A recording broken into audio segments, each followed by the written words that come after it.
آقا کریم صلی اللہ تعالی علیہ وسلم نے ارشاد فرمایا یوم جمعہ کو کثرت سے مجھ پر درود پڑھو کہ تمہارا درود میری بارگاہ میں پہنچایا جاتا ہے. اور بعض روایتوں میں یہاں تک آیا کہ جو شخص یوم جمعہ کو آقا کریم صلی اللہ تعالی علیہ وسلم پر 80 مرتبہ درود پڑھے اللہ اس کے 80 گناہوں کو 80 سال کے گناہوں کو معاف فرما دیتا ہے. اور رسول گرامی وقار صلی اللہ علیہ وسلم نے ارشاد فرمایا جو شخص شب جمعہ یا یوم جمعہ کو مجھ پر درود پڑھے کنت شہیدا و شفیعا یوم القیامہ میں اس کے لیے قیامت کے دن گواہی دینے والا اور شفاعت کرنے والا ہو جاؤں گا. یہ اس دن کی برکت ہے. لیکن مجھے اس دن کا خاص اہتمام کرتے ہوئے کچھ لوگوں کے علاوہ کہیں اور کچھ لوگ زیادہ تر لوگ نظر نہیں آتے. بلکہ میں یہ کہوں تو غلط نہ ہوگا کہ جس طریقے سے کئی نعمتوں کی ناقدری کی گئی اسی طریقے سے اس نعمت کی بھی ناقدری کی جا رہی ہے. اب آئیے قرآن مقدس سے ہم اس دن کی عظمتوں کو سمجھیں. اللہ رب العزت جل جلالہ نے ارشاد فرمایا یا ایھا الذین آمنوا اے ایمان والو اذا نودی للصلاۃ من یوم الجمعہ نماز کے لیے جب تمہیں یوم جمعہ کو پکارا جائے آواز دی جائے فسعوا الی ذکر اللہ تو اللہ کے ذکر کی طرف تم دوڑو. یعنی منادی مؤذن جب یوم جمعہ کو تمہیں اذان کے ذریعے آواز دے تو تم یوم جمعہ کو مؤذن کی آواز سن کر اللہ کے ذکر کی طرف دوڑو. تو قرآن کہتا ہے کہ جب تمہیں نماز کے لیے پکارا جائے یوم جمعہ کو فاسعوا الی ذکر اللہ اللہ کے ذکر کی طرف دوڑو. اس سے مراد اذان ہے. اور یہاں میں آپ کو بتا دوں کہ آقا کریم رؤوف الرحیم علیہ التحیۃ والتسلیم نے جب اپنے دور کے اندر جمعۃ المبارکہ کا اہتمام فرمایا تو جس طریقے سے عیدین کے اندر دونوں عیدوں میں پہلے نماز ہوتی ہے اور بعد میں خطبہ ہوتا ہے ایسے ہی یوم جمعہ کا بھی سسٹم یہی تھا کہ پہلے نماز ہوتی تھی اور بعد میں خطبہ ہوا کرتا تھا. لیکن ایک مرتبہ ایسا ہوا کہ میرے آقا صلی اللہ تعالی علیہ وسلم نماز جمعہ کے بعد خطبہ دے رہے تھے. لوگ مسجد نبوی شریف میں موجود تھے. اتنے میں ایک قافلہ آیا تو چونکہ مدینے میں لوگوں کو قحط کا سامنا تھا اور جب ملک شام سے کوئی قافلہ آتا تو اس میں کھانے پینے ضروریات کی بہت ساری چیزیں آتی تھی. اور اس زمانے میں جب قافلہ آتا تھا تو قافلے کے آنے کے بعد لوگوں کو خبر کرنے کے لیے زور زور سے دف بجایا جاتا جس سے لوگوں کو پتہ چلتا کہ قافلہ آ چکا ہے. تو جسے خریدی کرنی ہوتی تھی وہ خریدی کے لیے دوڑ پڑتا تھا. تو مسجد نبوی شریف میں میرے آقا صلی اللہ تعالی علیہ وسلم جمعہ کا خطبہ دے رہے تھے اور اسی خطبے کے دوران ملک شام سے قافلہ آیا اور پھر قافلے نے دف بجانا شروع کیا. تو اتفاق سے مسجد میں جتنے بھی لوگ تھے ان سب نے ضرورت کی چیزوں کی خریدی کے لیے مسجد سے نکلنا شروع کر دیا. ٹوٹل 12 صحابہ صرف مسجد میں رہ گئے جس سے سرکار صلی اللہ علیہ وسلم کے قلب اطہر کو تکلیف پہنچی. تو پروردگار کی شان یہ ہے کہ مصطفیٰ جان رحمت کو جب بھی کوئی تکلیف پہنچتی میرا مولا تسلی دے دیا کرتا. کتنا عظیم مرتبہ ہے میرے آقا صلی اللہ علیہ وسلم کا کہ دنیا کا عام انسان اگر بے چین ہو تو انسان تسلی دیتا ہے لیکن مصطفیٰ بے چین ہو تو خدا تسلی دیتا ہے. تو ایک قانون ہی عطا کر دیا گیا اور وہ قانون یہ کہ اب جب کبھی بھی مؤذن اذان کہے یوم جمعہ کو وذروا البیع کاروبار چھوڑ دو کاروبار. یہ لغو و لعب یہ تجارت یہ مال و زر ان ساری چیزوں کو چھوڑ کر اللہ کے ذکر کی طرف دوڑو. اس کا مطلب یہ نہیں کہ بھاگ بھاگ کے مسجد کے اندر گھسو. جلدی کرو. اس کا مطلب جلدی کرو. پھر اس کے بعد میرے آقا صلی اللہ تعالی علیہ وسلم نے جمعہ کی نماز بعد میں کی اور خطبہ حضور صلی اللہ علیہ وسلم نے پہلے دینا شروع کیا. میرے پیارے آقا صلی اللہ تعالی علیہ وسلم کے پیارے دیوانوں حضور صلی اللہ علیہ وسلم کے دور پاک میں ایک ہی اذان ہوتی تھی جمعہ کی.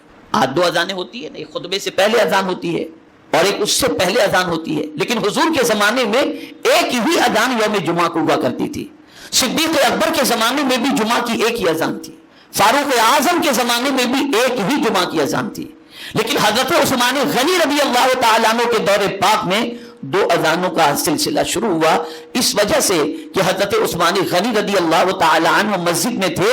اذان ہو چکی تھی پھر بھی لوگ نہیں آئے تھے تو حضرت عثمان غنی رضی اللہ تعالیٰ عنہ نے فرمایا ایک اذان پہلے کہی جائے اور اس کے بعد خطبے سے پہلے ایک اذان کہی جائے تاکہ لوگ اگر مصروف بھی ہوں تو سب کچھ چھوڑ چھاڑ کر یہ سمجھ جائیں کہ یہ خطبے کی اذان ہے، فوراً مسجد کی طرف آ جایا کریں۔ میرے پیارے آقا صلی اللہ تعالیٰ علیہ وسلم کے پیارے دیوانوں، جس طریقے سے سیدنا فاروق اعظم رضی اللہ تعالیٰ عنہ نے 20 رکعت تراویح کا جماعت کے ساتھ اہتمام کیا، حضور کے زمانے میں جماعت کے ساتھ 20 رکعت تراویح نہیں پڑھی جاتی تھی، یہ صدیق فاروق اعظم رضی اللہ تعالیٰ عنہ نے اس سلسلے کو شروع کیا۔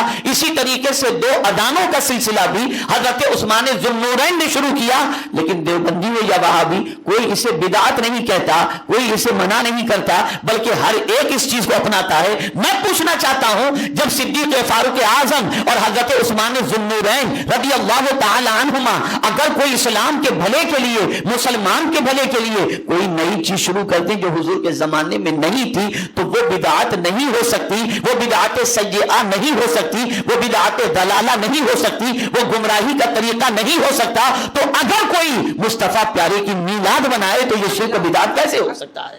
ورنہ آپ کیوں یوم جمعہ کو 2 اذان دیتے ہیں؟ یہ حضور کے زمانے میں نہیں تھا یہ سلسلہ، لیکن ہر مسجد کے اندر 2 جمعہ کی اذان، تو جمعہ کی 2 اذانیں ہوتی ہیں۔ تراویح مکہ مکرمہ ہو یا مدینہ منورہ ہو جماعت کے ساتھ پڑھی جاتی۔ کوئی ثابت کرے کہ حضور کے زمانے میں یہ نمازیں تھیں؟ سرکار تراویح جماعت سے پڑھاتے تھے یا پڑھتے تھے؟ مجھے کوئی ثابت کرے۔ تو عرض یہ کر رہا تھا کہ یہ دن بڑی برکت والا دن ہے، اور اس دن کی نماز فرمایا گیا جب کوئی مسجد کے اندر، یعنی یہاں تک فرمایا گیا کہ فرشتے مسجد کے دروازے پر رجسٹر لے کر کے کھڑے ہوتے ہیں، اور جو مسجد میں انٹری کرتا ہے فرشتے اس کا نام لکھتے ہیں، اور یہاں تک کب تک لکھتے رہتے ہیں؟ تو فرمایا گیا کہ جب امام خطبہ دینا شروع کرتا ہے تو فرشتے اپنے رجسٹر کو بند کر دیتے ہیں، اور وہ بھی خطبہ سننے میں مصروف ہو جاتے ہیں۔ اب میں ان لوگوں سے پوچھوں گا جو جان بوجھ کر مصلی لے کر کے باہر مسجد کے انتظار کرتے ہیں یا گھر پر انتظار کرتے ہیں کہ خطبہ شروع ہو یا اقامت شروع ہو تو ہم روڈ پر مصلی بچھا کر کے نماز پڑھ لیں۔ قرآن تو یہ کہتا ہے کہ تمہارے کانوں تک آواز پہنچے مؤذن کی، یا جب تمہیں نماز کے لیے یوم جمعہ کو بلایا جائے تو جلدی کرو، دوڑو۔ اور یہاں دوڑنے کا جذبہ اور جلدی کرنے کا جذبہ تو بہت دور کی بات ہے۔ انسان اتنا سست ہو چکا ہے، سمجھتا ہے 2 رکعت پڑھو جلدی سے چلے جاؤ۔ یہ ناقدری ہے، یہ اس دن کی برکتوں سے محرومی ہے۔ سرکار صلی اللہ تعالی علیہ وسلم کے 560 سال ولادت سے پیشتر اس دن کا نام جدا تھا، لیکن اس دن یعنی اس دن کو سرکار کی ولادت سے پہلے بھی لوگ جمع ہوتے تھے اور اپنے آباء و اجداد کی تعریفیں کیا کرتے تھے۔ جمعہ یعنی اجتماع کا دن، بہت جمع ہو جانے کا دن، لوگوں کی بھیڑ، لوگوں کے اکٹھا ہونے کا دن۔ لیکن جب حضور صلی اللہ تعالی علیہ وسلم تشریف لائے، بلکہ آقا کریم صلی اللہ تعالی علیہ وسلم کی ولادت سے پہلے ہی آہستہ آہستہ اس کا نام جمعہ پڑنے لگا۔ اور یہ بھی یاد رکھیں، قربان جائیے میرے آقا صلی اللہ علیہ وسلم کے صدقے میں رب کی طرف سے ملنے والی اس نعمت پر کہ آپ جانتے ہیں اللہ نے حضور کی امت کو جمعہ عطا فرمایا، کسی اور نبی کی امت کو جمعہ نہیں دیا گیا۔ ان کو سنیچر ملا، یہودیوں کو اتوار ملا، عیسائیوں کو، اور جمعہ ملا حضور کی امت کو۔ جیسے ان دونوں دنوں سے پہلے یہ دن ہے کہ سنیچر سے پہلے جمعہ، اتوار سے پہلے جمعہ، ایسے ہی جنت میں بھی حضور کی امت پہلے چلی جائے۔ یہ حضور کا صدقہ ہے، یہ حضور صلی اللہ علیہ وسلم کا صدقہ ہے۔ اب وہ لوگ جو سوچتے ہیں کہ اس کسٹمر کو نپٹ لیں پھر جمعہ کے لیے جائیں، یہ کاروبار کر لیں پھر جمعہ کے لیے جائیں، تو قرآن کہتا ہے نہیں، بدل البیع چھوڑ دو، خرید و فروخت، تجارت چھوڑ دو، ذالکم خیر لکم، یہ تمہارے لیے بہتر ہے۔ یعنی تجارت کرنا بہتر نہیں، اس وقت اس کو چھوڑنا بہتر ہے۔ ان کنتم تعلمون، اگر تم جانتے ہو، اس لیے کہ تم قراءت کی پکار پر لبیک کہہ رہے ہو، اور قرآن کہتا ہے خدا کی پکار پر لبیک ہو۔ جلدی سے مسجد پہنچ جاؤ، توبہ و استغفار کرو، تلاوت کرو، فرشتوں کے دفتر کے اندر تمہارا نام پہلے آنے والوں میں درج ہو جائے۔ پتہ نہیں یہ دن آنے والے ہفتے کو نصیب بھی ہو یا نہ ہو، اس لیے اس دن کی خوب قدر کرو۔ اور پھر جب یہ دن تم جمعہ کی نماز ادا کر لو تو پھر کیا کرو؟ تو قرآن کہتا ہے فَإِذَا قُضِيَتِ الصَّلَاةُ فَانتَشِرُوا فِي الْأَرْضِ، جب تم نماز ادا کر لو تو اللہ کی زمین پر پھیل جاؤ۔ وَابْتَغُوا مِن فَضْلِ اللَّهِ، اللہ کا فضل تلاش کرو۔ یعنی اب تم تجارت چھوڑ کر کے آئے تھے نا، اب جمعہ تم نے ادا کر لیا، اب قرآن کہتا ہے اب جمعہ پڑھ کے باہر نکلو، زمین پر پھیل جاؤ اور اللہ کا فضل تلاش کرو، یعنی اللہ کا رزق تلاش کرو۔ فضل کیا ہے؟ روزی۔ اسی لیے جب ہم مسجد میں داخل ہوتے ہیں تو کیا دعا پڑھتے ہیں؟ اللہم افتح لی